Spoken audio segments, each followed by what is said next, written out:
Hi students, welcome to my English class. ಇವತ್ತಿನ ಕ್ಲಾಸ್ನಲ್ಲಿ reported ಕ್ಲಾಸನ್ನು ಮೂರನೇ ಕ್ಲಾಸ್, ಇದು ಥರ್ಡ್ ಕ್ಲಾಸು. ಇಲ್ಲಿ ಹಿಂದಿನ ಕ್ಲಾಸ್ನಲ್ಲಿ ಏನು ಕಲ್ತಿದ್ರಿ ಅಂತಂದರೆ ಯಾವ ಟೆನ್ಸ್ ಇರೋದನ್ನು ಯಾವ ಟೆನ್ಸ್ಗೆ ಚೇಂಜ್ ಮಾಡಬೇಕು ಅಂತ ಕಲ್ತಿದ್ರಿ. ಇವತ್ತು ಆ ಎಕ್ಸಾಂಪಲ್ಗಳನ್ನ ನೋಡ್ಕೋತಾ ಹೋಗೋಣ್ರಿ. ಕೊಟ್ಟಿರುವಂಥ ವಾಕ್ಯ ಪ್ರೆಸೆಂಟ್ ಕಂಟಿನ್ಯೂಸ್ ಅದ ನೋಡ್ರಿ. ಮೇಲೆ Ravi said I am reading a novel. ಸರಿಯಾಗಿ ಈ ಎಕ್ಸಾಂಪಲ್ನ ನೋಡ್ತಾ ಹೋಗ್ರಿ.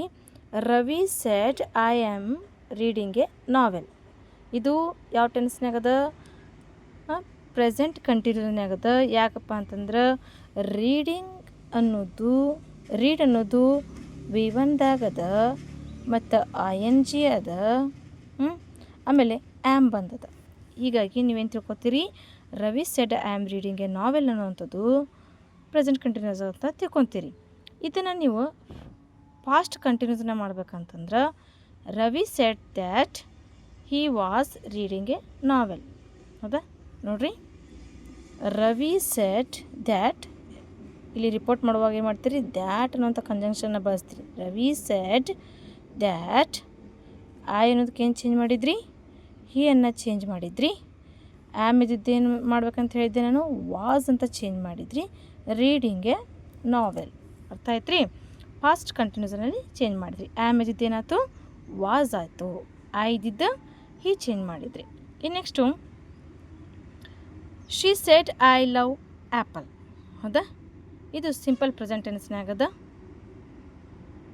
ಇದನ್ನು ಸಿಂಪಲ್ ಪಾಸ್ಟ್ಗೆ ಮಾಡ್ಬೇಕು. ನಿಮ್ಗೆ ಗೊತ್ತದ ಯಾವ್ಯಾವ ಟೆನ್ಸ್ ಇದ್ರೆ ಯಾವ್ಯಾವ ಟೆನ್ಸ್ ಚೇಂಜ್ ಮಾಡ್ಬೇಕಂತ ಹೇಳಿ. ಶಿ ಸೆಡ್ ದ್ಯಾಟ್ ಅನ್ನೋಂಥ ಕಂಜಂಕ್ಷನ್ ಹಾಕ್ತೀರಿ. ಐ ಅನ್ನೋದನ್ನು ಏನು ಚೇಂಜ್ ಮಾಡಿದ್ರಿ? ಐ ಬದಲಾಗಿ ಶಿ ಅಂತ ಹಾಕಿದ್ರಿ. Loved apple. She loved apple. Next third example. Raju shed I have worked in Hubli. ಇದು ಪ್ರೆಸೆಂಟ್ ಪರ್ಫೆಕ್ಟ್ನಾಗಂತದ. ಪ್ರೆಸೆಂಟ್ ಪರ್ಫೆಕ್ಟನ್ನು ಯಾವ ರೀತಿ ಕಂಡು ಹಿಡಿಬೇಕಪ್ಪ ಅಂತಂದರೆ ಹ್ಯಾವ್ ಅಂತದ ನೋಡ್ರಿ. ವರ್ಕ್ಡ್ ಅಂತದ. ಇದನ್ನೇನು ಮಾಡ್ತೀರಿ? I have worked in Hubli. ಹೌದಾ?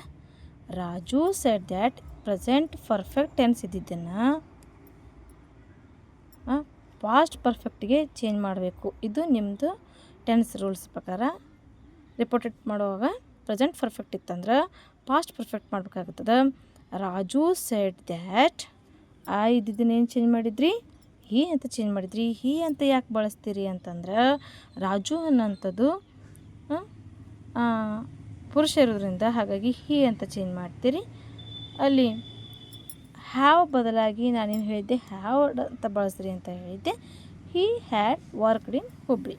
ಅರ್ಥ ಆಯ್ತು ರೀ? ಈ next Lata said I have been drinking water. Lata said I have been drinking water. ಹೌದಾ? ಇದು ಪ್ರೆಸೆಂಟ್ ಪರ್ಫೆಕ್ಟ್ ಕಂಟಿನ್ಯೂಸ್ನಾಗದ. ಪ್ರೆಸೆಂಟ್ ಪರ್ಫೆಕ್ಟ್ ಕಂಟಿನ್ಯೂಸ್ನಾಗದ ಅಂದ್ರೆ ಹ್ಯಾವ್ ಬೀನ್ ಅಂತ ಬಂತಂದ್ರೆ ಪರ್ಫೆಕ್ಟ್ ಅದ. ಮತ್ತು V1ಗೆ ING ಬಂತಂದ್ರೆ ಅದೇನದಪ್ಪ ಅಂತ V1ಗೆ ING ಅದ. ಹಾಗಾಗಿ ಕಂಟಿನ್ಯೂಸ್ ಹೆಂಗೆ ಕಂಡು ಹಿಡಿತೀರಪ್ಪ ಅಂತಂದ್ರೆ ING ಬಂತಂದ್ರೆ ನೀವು ಕಂಟಿನ್ಯೂಸ್ ಅಂತ ತಿಳ್ಕೊತೀರಿ. ಇದು ಪ್ರೆಸೆಂಟ್ ಪರ್ಫೆಕ್ಟ್ ಕಂಟಿನ್ಯೂಸ್ನಾಗದ. ನೀವು ಏನು ಮಾಡಬೇಕು? ಪಾಸ್ಟ್ ಪರ್ಫೆಕ್ಟ್ ಕಂಟಿನ್ಯೂಸ್ ಮಾಡ್ಬೇಕಾಗುತ್ತದೆ. ಹಾಗಾಗಿ ಲತಾ ಸೆಡ್ ದ್ಯಾಟ್. ಲತಾ ಅನ್ನೋಂಥದ್ದು ಶಿ. ಹಾಗಾಗಿ ಶಿ ಅಂತ ಬಳಸ್ತೀರಿ. ಐ ಬದಲಾಗಿ ಶಿ ಅಂತ ಬಳಸಿದ್ರಿ. ಹ್ಯಾವ್ ಬೀನ್ ಇದ್ದಿದ್ದನ್ನು ಹ್ಯಾಡ್ ಬೀನ್ ಚೇಂಜ್ ಮಾಡಿದ್ರಿ. Drinking water. ನೆಕ್ಸ್ಟ್ ನೋಡ್ರಿ. Manu said I wrote a letter. Wrote written. ಹೌದಾ? ಮನು ಸೆಡ್ ಐ ರೋಟ್ V2ದಾಗದ ರೋಟ್ ಅನ್ನೋಂಥದ್ದು. ಅದಕ್ಕೆ ನೀವೇನು ಕಂಡು ಹಿಡಿದ್ರಿ? ಇದು ಸಿಂಪಲ್ ಪಾಸ್ಟ್ನಾಗದ. ಅದನ್ನು ಪಾಸ್ಟ್ ಪರ್ಫೆಕ್ಟಿಗೆ ಚೇಂಜ್ ಮಾಡ್ಬೇಕಾಗ್ತದೆ. ಮನು ಸೆಡ್ ದ್ಯಾಟ್ ಐ ಅಂದಲಿನ ಹಿ ಚೇಂಜ್ ಮಾಡಿದ್ದಿ. Had written. ಪರ್ಫೆಕ್ಟ್ ಬಂದರೆ ಹ್ಯಾಡ್ ಹಾಕಬೇಕು. He had written a letter. Wrote ಇದ್ದಿದ್ದನ್ನು ರಿಟರ್ನ್ ಮಾಡಬೇಕು. V3 form. ಇದು V2 ಇದ್ದಿದ್ದನ್ನು V3 ಚೇಂಜ್ ಮಾಡಿದ್ರಿ. ಯಾಕಂದರೆ perfect past perfect tense. Last Raju shed my father was coming. ಕೊಟ್ಟಂಥ ವಾಕ್ಯ ಎದುರಾಗೈತಿ? ಪಾಸ್ಟ್ ಕಂಟಿನ್ಯೂಸ್ನಾಗದ. ಅದನ್ನೇನು ಚೇಂಜ್ ಮಾಡಬೇಕು? ಪಾಸ್ಟ್ ಪರ್ಫೆಕ್ಟ್ ಚೇಂಜ್ ಮಾಡ್ಬೇಕಾಗ್ತದೆ. Raju said that his father had been coming ಅಂತ ಪಾಸ್ಟ್ ಪರ್ಫೆಕ್ಟ್ ಚೇಂಜ್ ಮಾಡಿದ್ರಿ. ಇನ್ನು ಪಾಸ್ಟ್ ಪರ್ಫೆಕ್ಟ್ ಇತ್ತಂದ್ರೆ same as it is past ಪರ್ಫೆಕ್ಟ್ನಾಗ ಆ ವಾಕ್ಯವನ್ನು ಇಡಬೇಕು.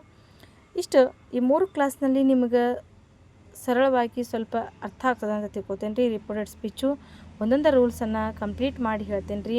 ಅದು ಮಾಡಿರಿ, ಒಂದೊಂದು ಕ್ಲಾಸನ್ನು ಕಂಟಿನ್ಯೂ ನೋಡ್ತಾ ಹೋಗ್ರಿ. ಯಾವ ಕ್ಲಾಸನ್ನು ಮಿಸ್ ಮಾಡಿದ್ರಿ ಅಂತಂದ್ರೆ ಮುಂದಿನ ಪಾರ್ಟ್ ನಿಮ್ಗೆ ಅರ್ಥ ಆಗಂಗಿಲ್ಲ. ಹಾಗಾಗಿ ಒಂದೊಂದು ಕ್ಲಾಸನ್ನು ಕಂಟಿನ್ಯೂ ಆಗಿ ನೋಡ್ತಾ ಹೋಗ್ರಿ.